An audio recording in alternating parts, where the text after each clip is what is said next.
আজকে ঈদের তৃতীয় দিন। ঈদের দিনটাও ঘুমাইয়া হাঁটাইল। আইজো কিতে ঘুমাইয়া হারাইছনি? না আজ ঘুমাইয়া খাটাইতাম নাই। আজকে তাই মুখে ফাঁকানে ঈদের সময় বন্ধু বান্ধবের লোকে না ফাঁকাইলে একবারও ভালো লাগে না। অনেক খর নিজের হাতে রান্না করতাম। ও নিজের হাতে আজকে মাছ রান্নাম। আসলে হইলো গিয়ে আমি সবকিছু রান্না করতে পারি। I am allrounder. বউয়ে কষ্ট করা রাখতো না। দূর Obutada no asan vaibo.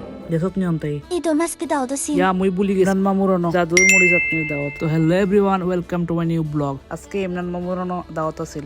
তাই সাবাদার চাটনি মুড়ি চাটনি খাওয়াইবা করে ইনভাইট করছে। আলী আহমদ ভাই ফোন না দিলে তো ভুলিও গেছিল। ধন্যবাদ ভাই তোমারে। আলী আহমদ ভাই ছোট একটা ইন্টারভিউ লইয়া আমরা রওনা দিলাম। আমরা রওনা দিয়ে হামিদুর রহমানের স্মৃতিস্তম্ভ এবং মাধবপুর লেক ঘুরিয়ে আইতে দেখি তারা সবকিছু রেডি হয়ে লেছে। আসলে আমার জীবনের ফয়লা এত মজার চানাচুর খাইছি যা বলার বাইরে। রে আকরাম ভাই, মাসুম ভাই, তপু মামা, ইমরান ভাই, আমার আরো দিন কিন্তু খাওয়ানি লাগবো। এখানে কিন্তু মনে রাখিও আরো দিন কিন্তু যাইমু। আর কিতা কিতা আইটেম এড করছো, কিতা কিতা উপাদান দিছো তা লিখে দিও কমেন্টে, বুঝছো না? 8 কেজির বল মামু 5 মিনিটে শেষ করিলাই। তোরা সময় খাওয়া না লাগবো বা ডিট।